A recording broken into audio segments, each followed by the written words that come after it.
Bonsoir à toutes et bonsoir à tous. Alors, bonhomme, il est sympa, Depardieu. Et Patrick Devers, il est génial, non? Michel Drucker, il a l'air gentil comme ça, mais chaque fois que je veux répondre, il reprend le micro. Et le cinéma, t'aimes bien ça, bonhomme? T'es une vraie vedette maintenant. Alors, pour faire plaisir à mon père, je réponds, oui, le cinéma c'est pas mal, à part les producteurs qui sont de droite et qui ne pensent qu'au pognon. Après ça, je sais pas pourquoi, je ne ferai plus jamais d'émission. Eh bien c'est faux, puisqu'il est en face de nous. Riton Liebman est l'invité de LCR ce soir.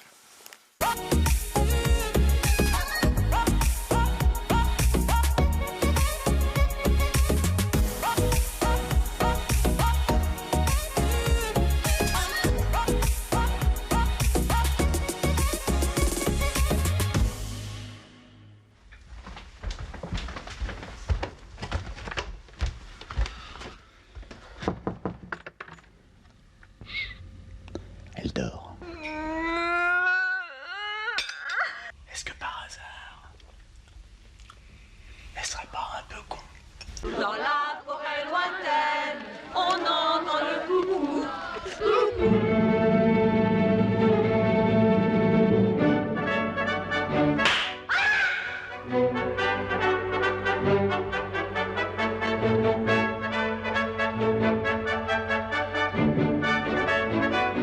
Je suis un petit commerçant fatigué, bouffé par les grandes surfaces, pourchassé par les huiskies. J'ai le fisc au cul, j'ai l'URSSAF au cul, j'ai la caisse de retraite au cul, j'ai la France entière au cul. Ça vous fout la trouille? Salon! Christian, Salon! Salon! Merde, c'est tire avec le gosse. La salope! Je vais t'en faire un enfant, moi, ça va pas traîner. Elle s'en fout.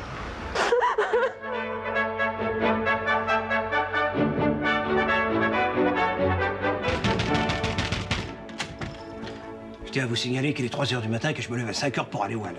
Alors vous allez arrêter votre zinzin, sinon je vais chercher les flics.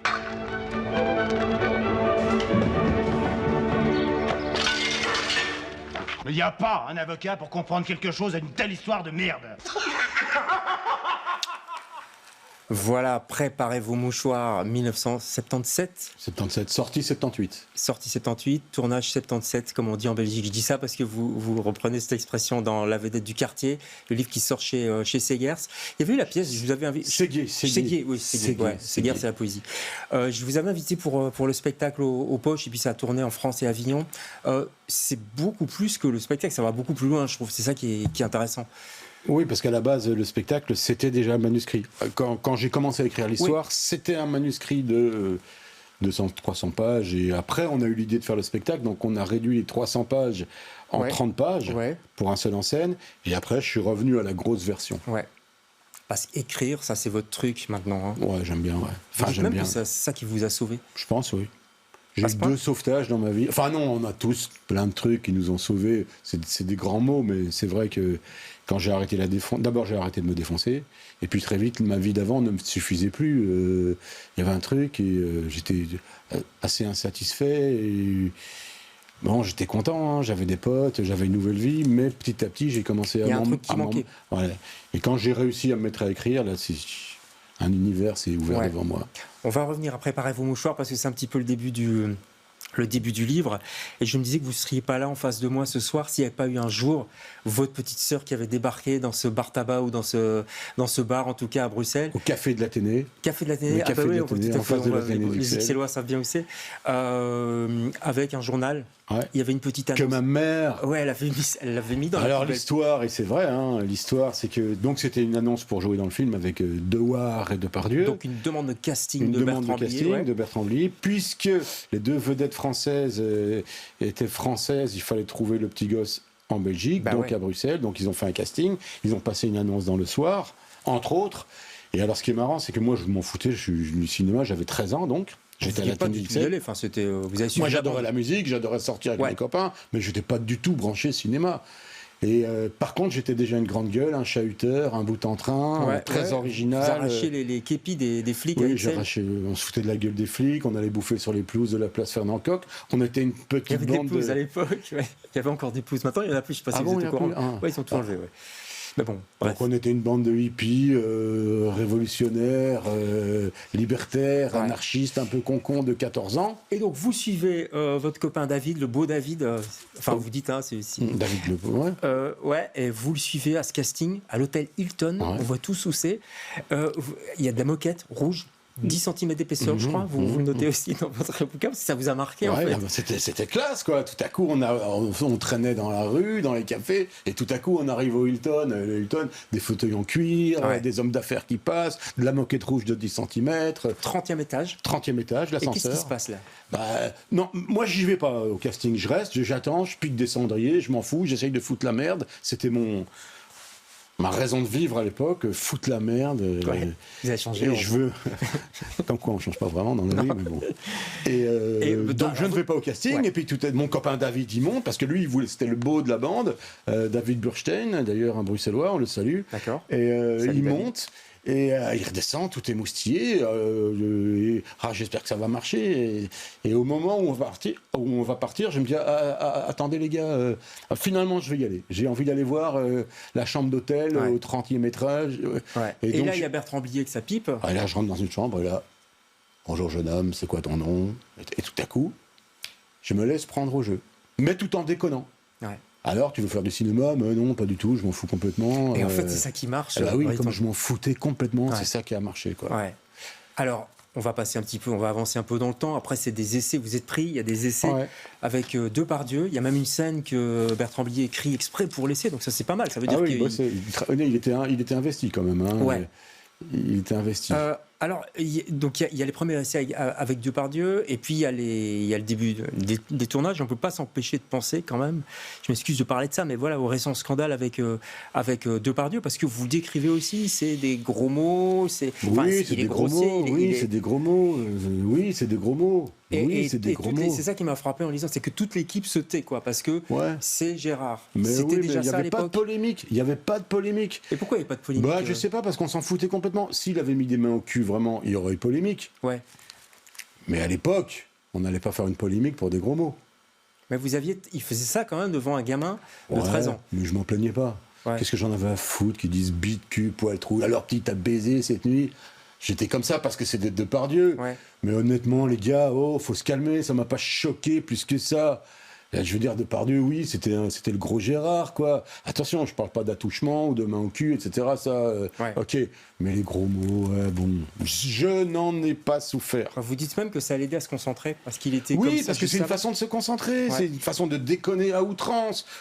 Parce que la position d'acteur, c'est une position difficile. D'ailleurs, j'en parle dans le livre. C'est aussi un livre sur le métier d'acteur. Ouais. Acteur, tu t'emmerdes toute la journée, et puis tout à coup, bam, faut être là. Alors chacun a sa technique, mais Depardieu et Devers, ils déconnaient, ils parlaient de cul tout le temps, et au moment où on disait moteur, paf, ils étaient concentrés. Le film se tourne, vous n'êtes pas trop dans la bande-annonce, on a vu en 2 secondes, ils viennent pas à l'avant-première de Bruxelles, enfin vous racontez tout ça, mais vous êtes quand même la vedette du quartier, et on vous emmerde, entre guillemets, tous vos copains disent, bah alors, Depardieu, tu l'as vu, Carole Laure, tu l'as, 3 petits points, enfin ça revient tout le temps, vous en avez ras-le-bol. Oui, j'en ai ras-le-bol, et en même temps, la vie est plus compliquée que ça, parce que j'en joue aussi, enfin je veux dire, je deviens quelqu'un. La vedette du quartier. Je deviens la vedette du quartier, je peux rentrer en boîte de nuit, on me paye des verres, moi qui étais un petit gosse, malgré tout, un adolescent, c'est toujours un peu fragile. Ouais. J'avais une identité. Ouais, parce que vous avez une grande gueule, entre guillemets, excusez-moi de vous le dire, mais par exemple, vous êtes timide avec les filles. Ah ouais. Ça vous poursuit. Bah oui. Ouais. Alors que vous retournez à Paris. Toujours d'ailleurs. Ouais, toujours, c'est vrai. Je suis un prédateur timide. Ah, mais vous êtes prédateur quand même, attention, c'est les pires, ça, non? Prédateur transi, prédateur immobile. Un prédateur qui ne bouge pas. Parce que vous êtes retourné évidemment à Paris pour tourner dans plusieurs films. Alors là, on voit bien la vie, effectivement, de ce que c'est qu'un acteur, de ce que c'est que de jouer des 3e, 4e, 5e rôles. Ça a commencé avec Yves Boisset, il y a eu Aldo Machon, il y en a eu plein, Lozier, etc. Et on s'emmerde en fait quand on est acteur. On attend beaucoup, on tourne en rond. On attend dans sa loge, on attend sur un canapé, on attend au bar, on attend. On dit bonjour, c'est chouette, hein, c'est comme quand tu arrives ici au studio, tu dis bonjour à tout le monde, et puis à un moment tout le monde travaille, et l'acteur il attend qu'on vienne le chercher. On attend au bar. Ça veut dire qu'on boit. Ça veut dire qu'on prend de la drogue aussi. Vous expliquez aussi un peu tout ça.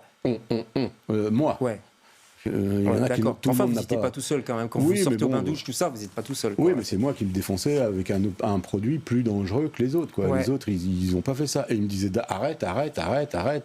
Et malheureusement, pendant toutes ces années, je n'arrivais pas à arrêter. Ouais. Et en fait, le vrai sujet du livre, on s'en fout de la vedette du quartier, on s'en fout de Vers et de Pardieu.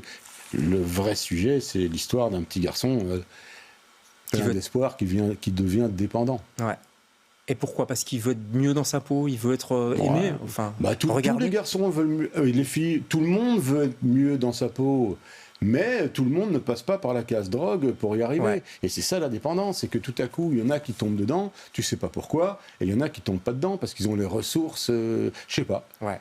Vous en êtes sorti, je me souviens que je vous ai reçu pour un spectacle qui s'appelait Soissons dans l'Aisne, Ouais. où vous avez fait un séjour, enfin plus qu'un séjour, hein, c'était assez long quand même, hein, je crois. 2 mois, une cure. Ouais. Et ça vous a aidé. Je me souviens de ce spectacle, c'était aux Poches aussi, c'est un spectacle d'espoir. Vous l'aviez écrit déjà. Donc l'écriture, donc il y a eu cette période de 2 mois, et puis l'écriture aussi qui vous aide à sortir. Et puis il faut payer son loyer aussi. Et voilà, il faut bien faire quelque chose de la journée. Et voilà, c'est en écrivant que j'ai trouvé un sens à faire des trucs intéressants, à raconter une époque aussi, parce qu'il n'y a pas que mon histoire en fait. Ça part de mon histoire, ça part toujours de mon histoire plus ou moins, mais avec le travail, ce que j'essaye aussi, c'est de décrire une époque, décrire les gens autour de moi, voilà quoi. Ouais. Et il y a tout ça dans ce livre. On avait 12 minutes là pour brosser tout ça, mais il faut plongez-vous dans effectivement ce roman. Oui, c'est un roman, c'est un roman autobiographique, mais ouais. c'est parce que c'est mon histoire, mais c'est roman parce que j'ai essayé d'en faire entre guillemets une œuvre. Ouais, C'est-à-dire que c'est pas que je raconte ma vie. Je mets du rythme. Il y a de l'humour, il y a beaucoup d'humour, évidemment, et de l'autodérision, parce que vous aimez l'autodérision, vous la pratiquez très bien. Très rapidement, vous êtes un grand lecteur aussi, parce que la lecture, un lecteur, disons. Ouais. Bertrand Blier, vous avez dit qu'il faut toujours avoir un livre dans votre poche. Ouais. Là, c'est le Baron. Le retour, le Baron Velkem est de retour. Voilà. De Laszlo Krosna. Je l'avais noté. C'est noté, là, on le voit à l'écran pour l'instant. Okay. En 2 mots, pourquoi? Non, parce que c'est un super bouquin. J'aime bien les bouquins qui t'emportent. Les bouquins un peu dingues qui t'emportent. Et moi, ce que j'adore dans la lecture, c'est que ça t'emporte. En fait, pourquoi je lis? Je préfère lire que de regarder les séries. Et vous savez pourquoi? Non, ça vous emporte. Parce que c'est mieux. Je me fais plus emporter par je trouve ça plus dingue. Et le livre, je me souviens, il m'a vraiment emporté. Il m'a cueilli, quoi. Allez, vous voulez vous Mais celui-là, c'est encore mieux. La vedette du quartier. Mais oui, on s'emporte, c'est un évidemment. voyage extraordinaire. Et c'est le récit de toute une époque aussi. Merci beaucoup, Henriton Liman. Très bon à lire pour la rentrée, hein, parce qu'il va y avoir plein de bouquins. C'est vraiment le bouquin de la rentrée. C'est le livre de la rentrée. C'est le livre de la rentrée. Allez, précipitez-vous. C'est donc chez Séguier et pas Segers. Merci. Séguier cherche midi. Séguier cherche midi. Merci Riton d'être passé chez nous. À bientôt. On se retrouve nous demain avec d'autres invités. Bonsoir.